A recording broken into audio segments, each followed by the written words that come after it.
Hej første. Jeg vil nu løse hjemmeopgave 3 ved hjælp af Maven. Og derfor starter jeg selvfølgelig med at åbne programmet Maven.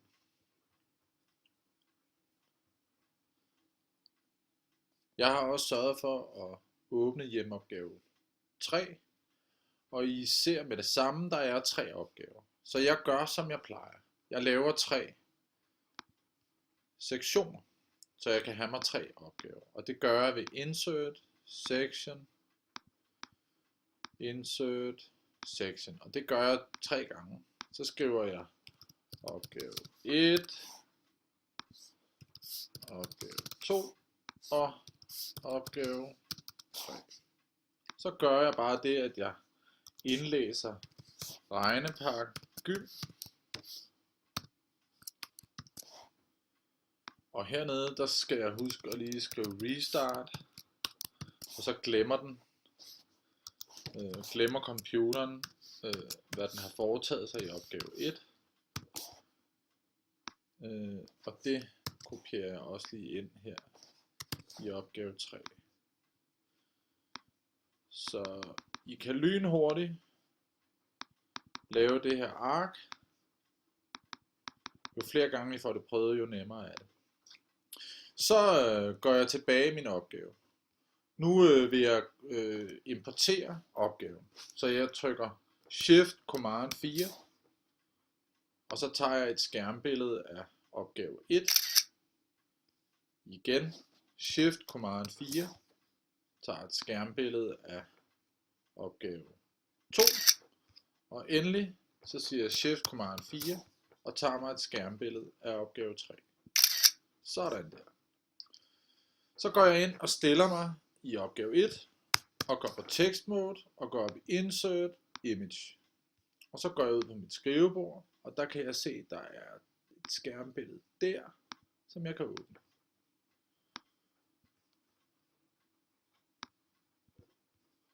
Og jeg skal lige have det tilpasset.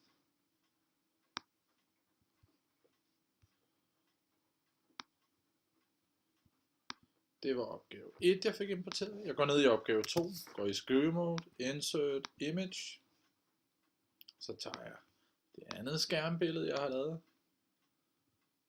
Tilpasser det lige lidt.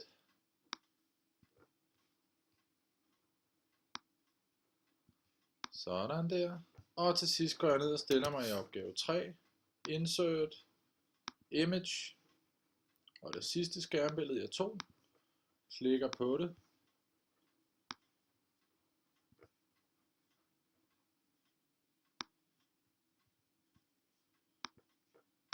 Det kunne I godt se. Det tog mig ikke lang tid. Og så klikker jeg opgave 3 og opgave 2 væk. Så nu er jeg klar til at gå i gang med at lave opgaverne. Og vi skal løse ligninger i hånden, og bagefter skal I tjekke jeres resultater med Maven. Så det første jeg gør, det er at jeg går over i skrivemode. Så trykker jeg Command R for at komme over fra tekst til mat. På en Windows er det Control R. Og så skriver jeg ligningen. 3x minus 8 skal være lig med 2x plus 5. Og jeg skal bruge ensbetydende pilen, så jeg går ned her, hvor der står arrows, og så skal jeg sige, først skal jeg samle x'erne på venstre side. Det vil sige, at jeg skal trække 2x fra på begge sider. Så kommer der til at være x minus 8 på den ene side, og på den anden side kommer der bare til at stå 5, for jeg har trukket 2x fra på begge sider. Nu skal jeg lægge 8 til på begge sider, og så står der, at x er lig med 13. Og så er færdig. Hvis I så skal tjekke jeres resultater med Maven, så kan I altid bruge solve-funktionen. Solve-funktionen er noget, I kan bruge til at løse ligningerne. Så hvis jeg definerer ligningen, jeg vil gerne solve, så laver jeg en parentes, så skriver jeg 3x minus 8 skal være lig med 2 gange x plus 5. Og jeg skal huske at fortælle computeren, x, at jeg vil løse med hensyn til den ubekendte x. Så parentes slut, semikolon, bum. Den spytter også 13 ud. Kunne jo lige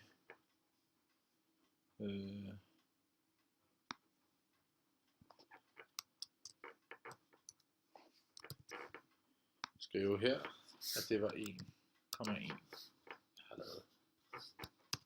Sådan der. Så nu går jeg derned.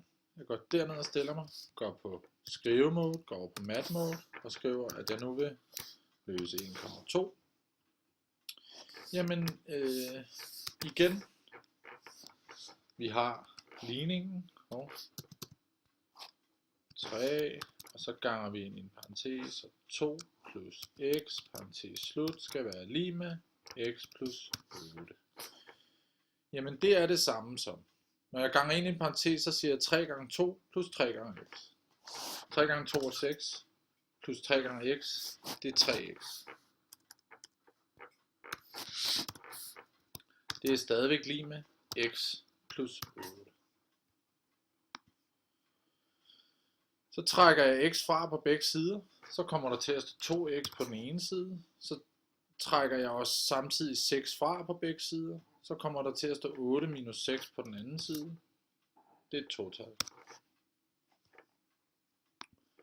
Så dividerer jeg med 2 på begge sider, for at forkorte totallet væk på venstre siden, og så står der, at x er lige med 1. Og så er opgaven færdig. Jeg kan tjekke med Maple og se, har jeg nu regnet rigtigt, så jeg siger 3 gange parentes 2 plus x er lige med, og jeg skal sige x plus 8, og jeg skal sige komma x, for jeg vil gerne løse det med hensyn til x. Og det giver ganske rigtigt. Jeg sætter lige nogle flere af de her regne. Det giver mig et 1-tal. Det var de første 2 opgaver. Jamen, lad os da straks gå i gang med at løse opgave 3. 1,3.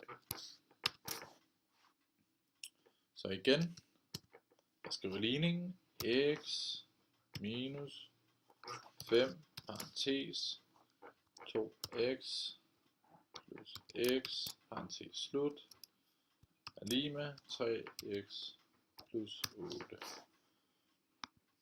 Det første jeg gør, jeg ganger ind i parentesen. Minus 5 gange 2x, det er minus 10x. Minus 5 gange x, det er minus 5x.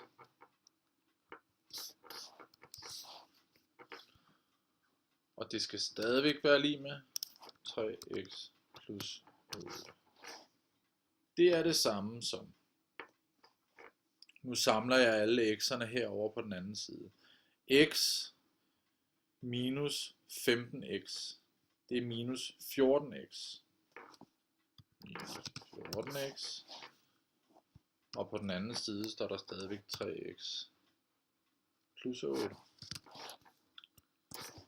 Det er det samme som, hvis jeg trækker 17x, eller hvis jeg trækker 3x fra på begge sider, så står der minus 17x på venstre siden, skal være lige med 8. Hvis jeg så dividerer med minus 17 på begge sider, så står der, at x er lige med minus 8 delt med 17. Så er vi færdige. Og vi kan igen tjekke med Maple solve funktion. Så vi definerer ligningen minus x minus 5 gange parentes 2 gange x minus, og jeg kan da se, at jeg har lavet en fejl her. Der skulle have stået minus 4 der.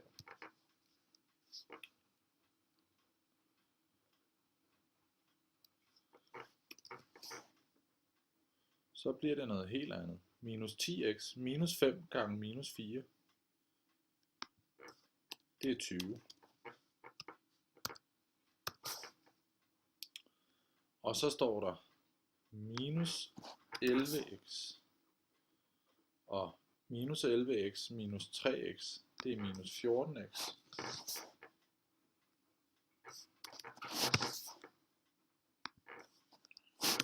Sådan der. Men jeg prøver at løse den ved hjælp af Mabel. Hvis jeg vel at mærke, kan jeg få den skrevet rigtigt op.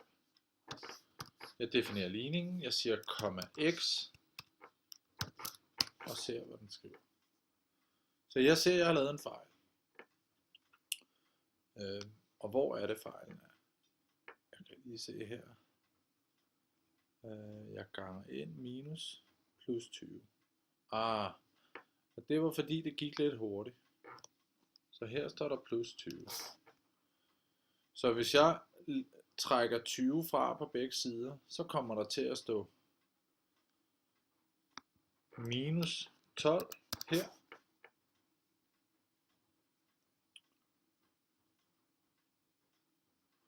Og hvis der står minus 10x plus x, så står der altså minus 9x, så I kan se, at jeres lærer kan ikke regne. Og minus 9x minus 3x, det giver minus 12.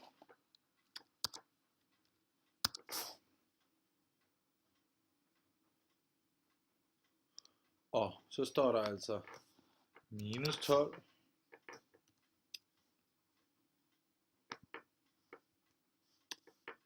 delt med minus 12. Det er lige med 1. Så Mabel havde ret. Så når man regner forkert i sin ligning, som jeg jo lige gjorde her, jamen, og Mabel giver det andet svar, så ved man, at man regner forkert. Så er det en god idé lige at tjekke og se, hvad gjorde jeg egentlig? Næste opgave.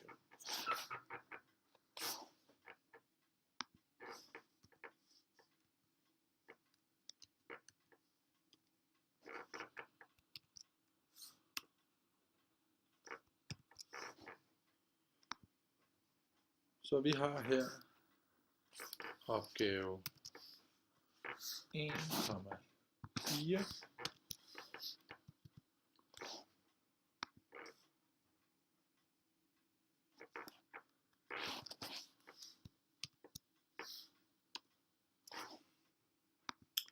Hvordan løser jeg den? Jamen jeg skriver bare ligningen op. 2 delt med 3. 2/3 x minus 2 skal være lig med x minus 4. Jamen så kan jeg samle alle x'erne på venstre side. Så hvis jeg trækker x fra på begge sider, så står der 2/3 x minus x. Og hvis jeg lægger 2 til på begge sider, så står der minus 4 plus 2. 2/3 x plus x, eller minus x. Det må alt i alt være minus 1/3 x.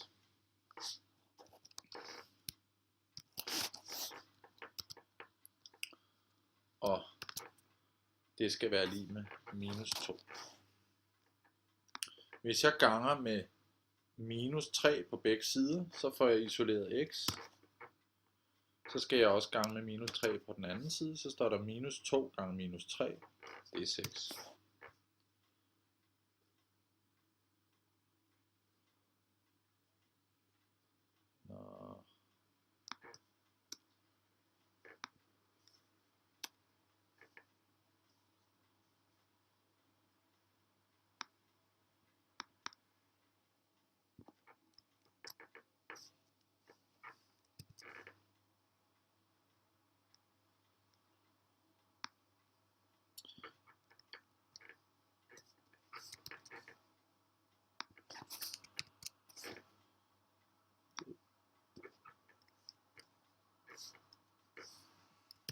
Sådan der. Så står der i alt, at x er lig med 6. Lad os prøve at tjekke med Mabel. Så vi siger solve, siger 2 delt med 3 gange x minus 2 skal være lig med x minus 4, og vi vil løse det med hensyn til x, og så siger den et 6-tal. Så her har jeg regnet rigtigt. Nå. Jamen, så løser vi 1,5. Og vi skriver 1. Skal lige have den i mat mode 1.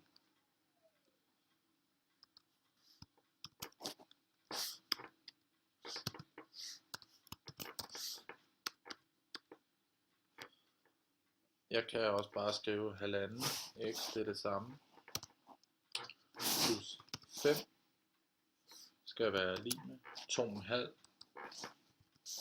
x plus 3. Jamen, hvis jeg samler alle x'erne på venstre siden, så står der 1,5 x minus 2,5 x, det er minus x. Hvis jeg trækker 5 fra på begge sider, så står der 3 minus 5, det er lige med minus 2. Hvis jeg ganger både venstre og højre side med minus 1, så står der altså, at x skal være lige med 2. Lad os se, om det er rigtigt. Så jeg skriver sol, så definerer jeg min ligning. 1,5 gange x plus 5 på den ene side skal være lige med 2,5 gange x plus 3 på den anden side. Jeg vil løse det med hensyn til x, parentes slut, semikolon. Det var rigtigt nok. Men så mangler vi ikke så meget. Vi mangler den sidste opgave, 1,6. Hvad står der der? Der står parentes 3 gange x, og sætter den over på mat mode altid. Så vi siger parentes 3x plus 2, parentes slut, parentes start, 3x minus 4, parentes, lig med 0. Her, der kan vi jo i hvert fald bruge det, der hedder nulreglen. Hvis der stod 2 faktorer gange med hinanden, som skal være lig med 0, så er det det samme som, at den ene faktor, 3x plus 2, skal være lig med 0, eller at den anden faktor, 3x minus 4, skal være lig med 0.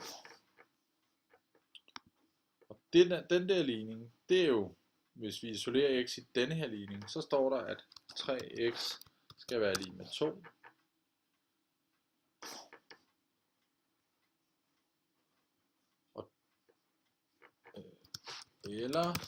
Og hvis vi får 3x til at stå alene her, så står der 3x eller 3x skal være lig med 4. Herover skal der være minus 2. Jamen det er det samme som, hvis vi dividerer med 3 på begge sider, så skal enten skal x være minus 2 tredjedele, eller x skal altså være lig med 4 tredjedele. Lad os tjekke med Mabel og se, om det er rigtigt. Så vi siger solve. Vi tager den ene parentes. 3 gange x plus 2. Parentes slut gange parentes start. 3 gange x minus 4 parentes slut. Sætter det hele i med 0. Fortæller computeren det med hensyn til x, vi vil løse det. Parentes slut, semikolon. Den var enig. Svaret er enten minus 2 tredjedele eller 4 tredjedele. Nu er opgave 1 færdig. Så jeg klikker den væk. Og så går jeg ned i opgave 2. Jeg kan lige sætte den på skrivemode og command R over i mat, eller control R. Og så siger jeg 2,1 vil jeg gerne starte med. Jeg kunne jo lige gå ned her og lave lidt klar.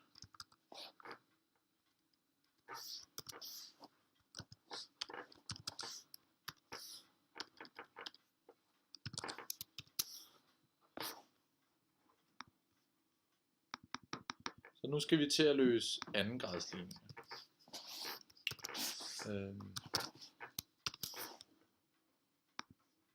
Og jeg gør lige det hele sådan klar her.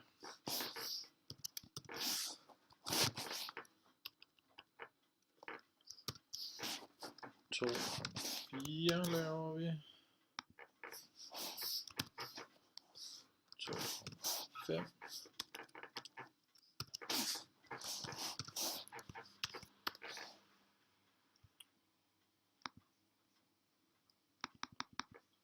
Og til sidst her 2,6. Så har jeg gjort klar. Okay, så nu skal jeg løse anden gradsligning. Så jeg skriver op. Jamen jeg skal altså løse 3x i anden plus 6x minus 9 skal være lig med 0. Det første I gør, det er altid find diskriminanten.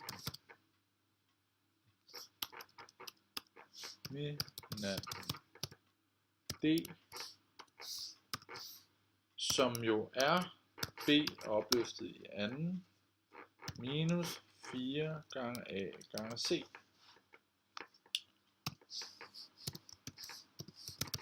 Det vil sige, jamen, den finder jeg da bare. D er jo så lig med.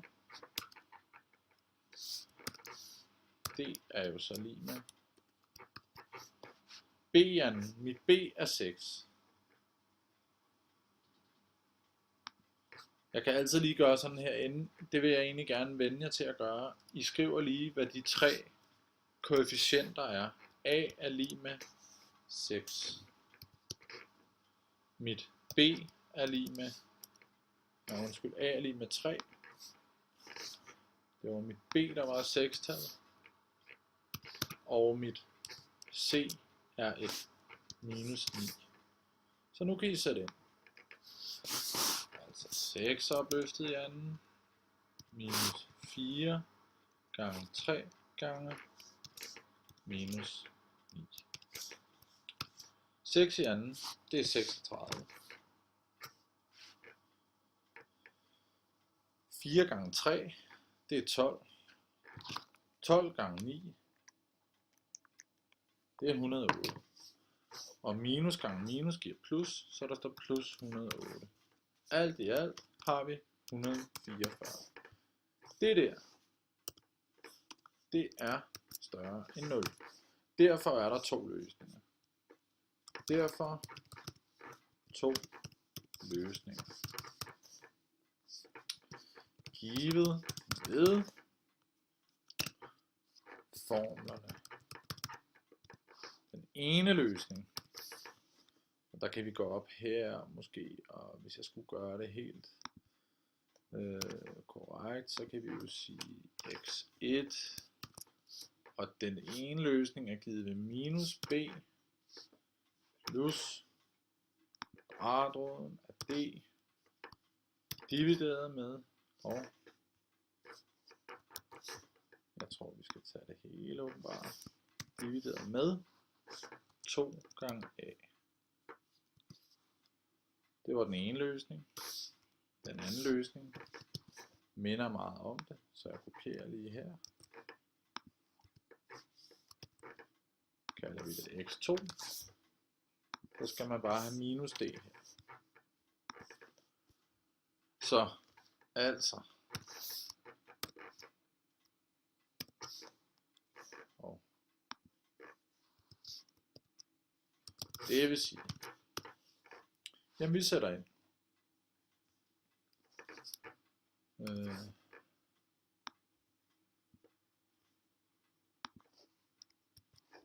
En løsning minus b. Jamen b var jo 6. D var 144. Og mit a, det var summer 3-tal. Så er det bare at regne. Vi regner videre.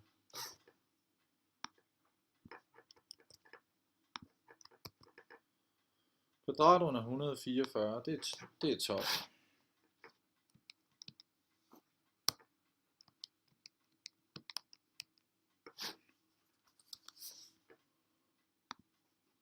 Og 2 gange 3, det er et 6-tal. Så står der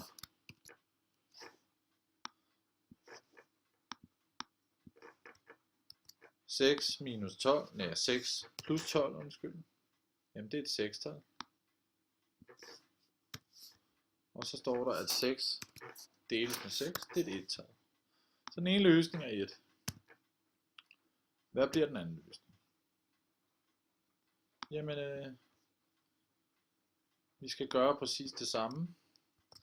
Jeg kopierer lige lidt her, så det kan godt være meget nemmere. Bortset fra, at vi skal skrive minus der,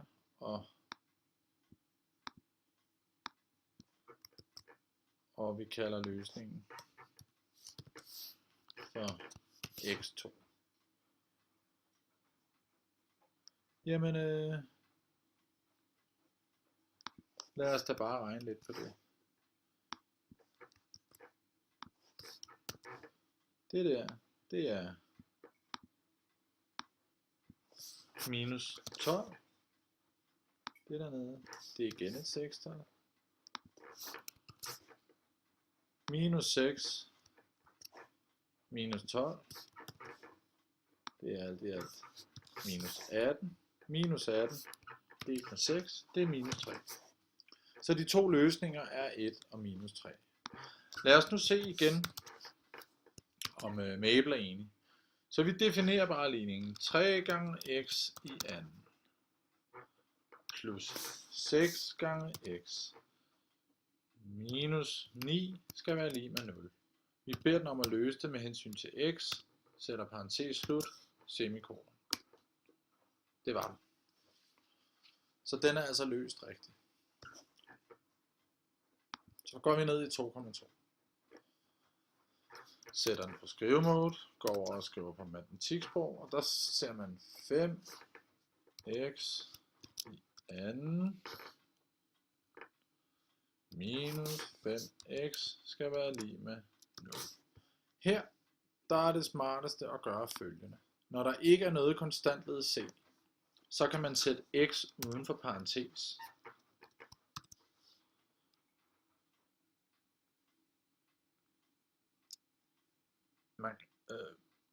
Så der herinde står,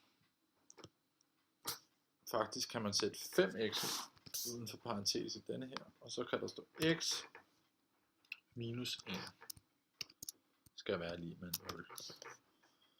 Hvis to faktorer gange med hinanden skal være lig med 0, så skal 5x, enten skal den ene faktor være 0, eller, når man skriver matematik på, så skriver man eller sådan der, eller x minus 1 skal være lig med 0.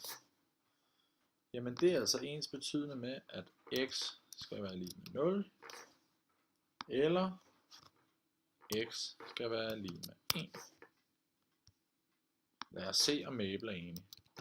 Vi skriver solve, så skriver vi 5 gange x i anden minus 5 gange x skal være lig med 0 med hensyn til x. Den var enig. 2,3. Igen går vi over på skrivemåde, og så siger vi x i anden og x i anden minus 16 skal være lig med 0. Jamen vi kan bare lægge 16 til på begge sider. Og så står der nemlig x i anden skal være lig med 16. Hvis vi så tager kvadratroden på begge sider, kvadratroden af x i anden, det er x, så er svaret, at det skal være, det kan man, tror jeg nok, man kan finde,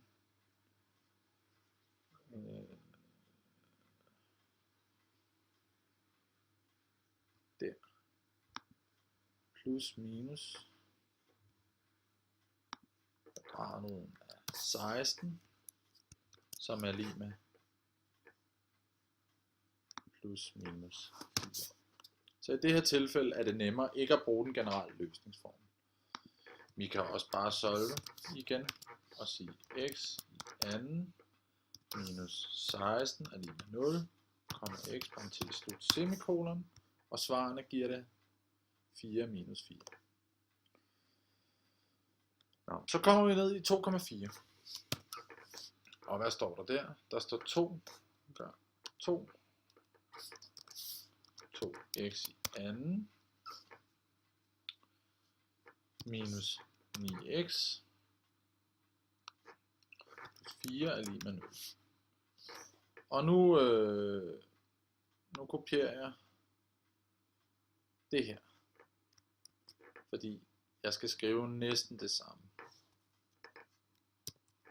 Jeg finder diskriminanten, og her der ser jeg bare, at a er 2, mit b er minus 9, og mit c er plus 4. Så diskriminanten, den hedder så minus 9 i anden minus 4 gange, og i det her tilfælde er A2 gange 2 gange 4. Diskriminanten giver 9 i anden, det er 81. Minus 9 gange minus 9, 81. Minus 4 gange 2, det er 8. 8 gange 4, det er 32, så det er minus 32.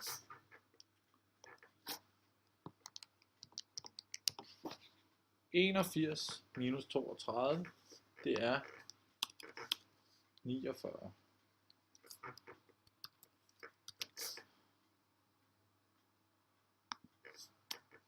Og det er igen større end 0. Jamen derfor har vi igen to løsninger, fordi når diskriminanten er større end 0, så er der to løsninger. Så jeg kopierer lystigt, derfor to løsninger givet ved det her. Minus b, det er minus minus, så det er plus 9.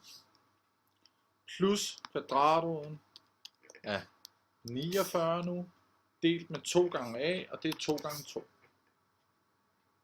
Det kan jeg også lige rette til herover i den anden løsning. 9 minus kvadratroden af 49, 2 gange 2. 2 gange 2, det er 4. Kvadratroden af 49 er 7.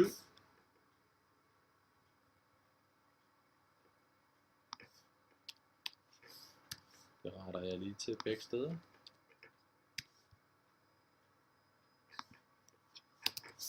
Og 7 plus 9, det er 16. 16 delt med 4, det er et 4-tal. Herover der står der, at 9 minus 7 er 2. Det vil sige, det er en halv. Sådan. Og igen kan vi tjekke med maven. Vi kan bare sige solve. Vi definerer vores ligning. 2 gange x i anden minus 9 gange x plus 4 lige med 0, x parentes slut semikolon. Og den er helt enig. Svarene er 4 og en halv. Okay, så går vi ned i 2,5. Jeg tror I har set ideen nu, men jeg regner lige færdig. Så her der skriver jeg x i anden minus 3x plus 3 er lige med 0. Og jeg er jo doven anlagt, så jeg kopierer bare lige her. For jeg skal gøre det samme altid ved andengradslinjen. Jeg finder diskriminanten. Men her der er a altså et 1-tal, b er minus 3, og c er et 3-tal. Så derfor går jeg ind og retter. 3 i anden minus 4 gange a, som er 1, gange med 3. 3 i anden, det er 9. Minus 4 gange 1 gange 3, det er minus 12. 9 minus 12, det er minus 3. Det er mindre end 0. Så her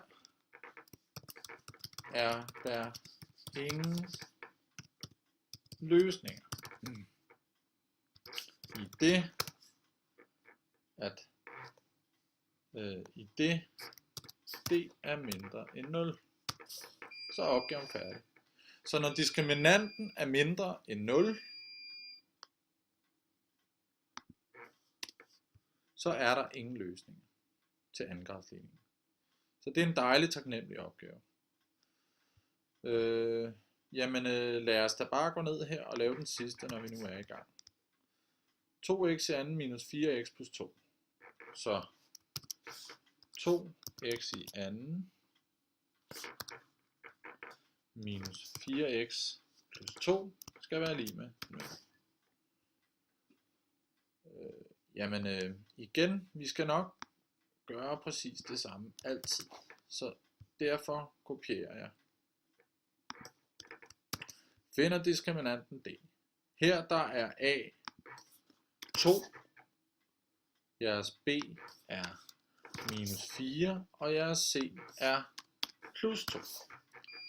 Derfor skal I skrive B i anden. I skal skrive minus 4 i anden.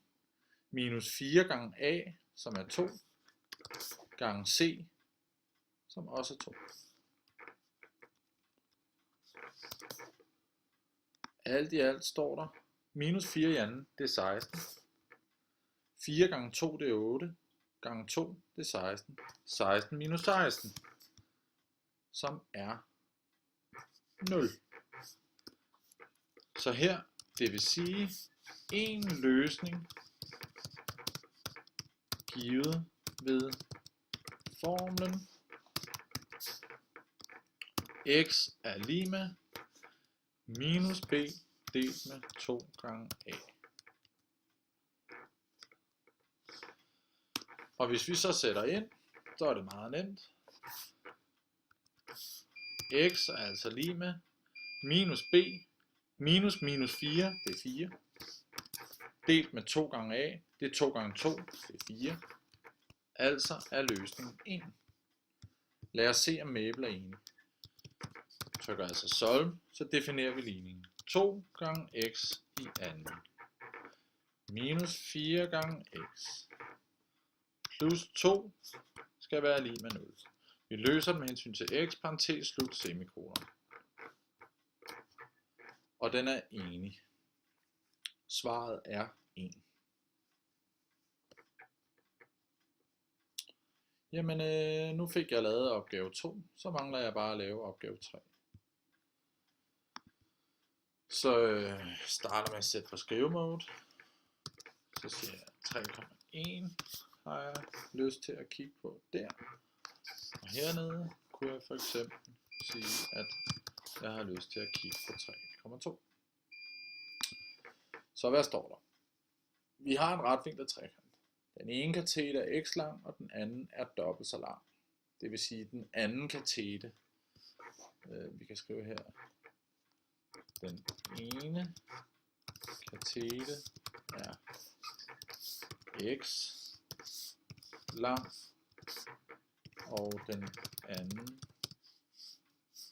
katete er, hvis den er dobbelt så lang, må den være 2x lang.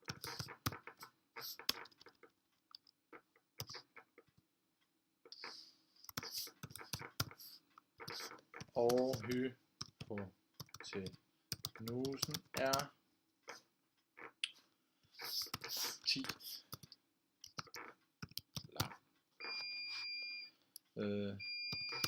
Så kan man anvende Pythagoras.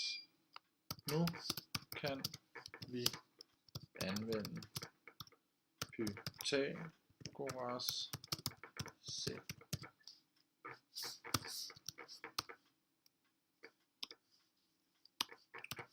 Det vil sige, vi tager den ene katete i anden, x i anden. Så lægger vi den anden katete i anden til, 2x i anden til, og det skal være lige med hypotenusens katete, altså 10 i anden, som er længden af hypotenusen i anden. Jamen så lad os da bare regne lidt på det her. Det der, det er det samme som x i anden. 2x i anden, det er 4x i anden. 10 i anden, det er 100. X i anden plus 4x i anden. Så har du 5x i anden. Det er stadig lige med 100.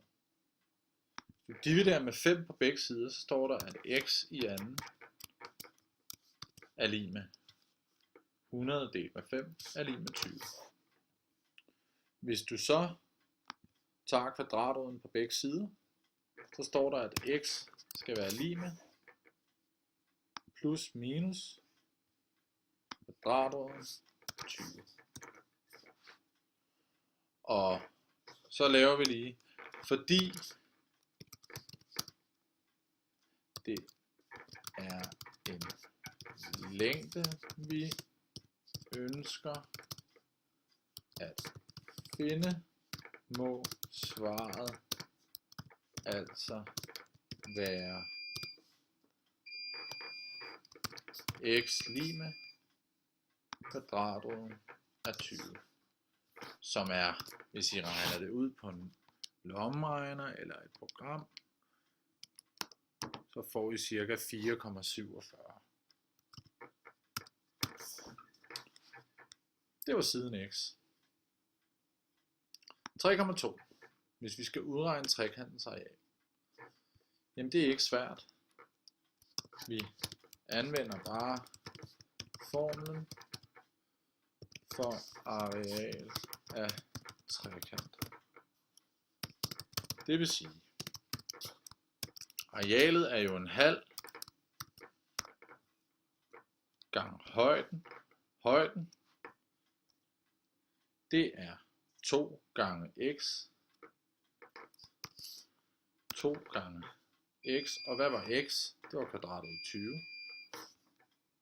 Og det sætter vi ind. Gange grundlinjen. Og grundlinjen, det er x. Så det er kvadratrodet af 20. Jamen så er det bare samleledende lidt. En halv gange 2, det er 1. Så der står 1 gange kvadratroden af 20 gange kvadratroden af 20.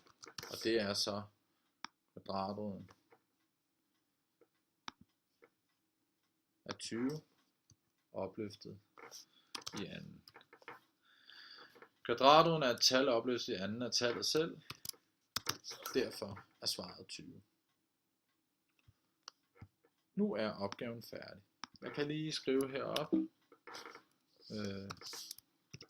Løsning hjemmeopgave sæt 3.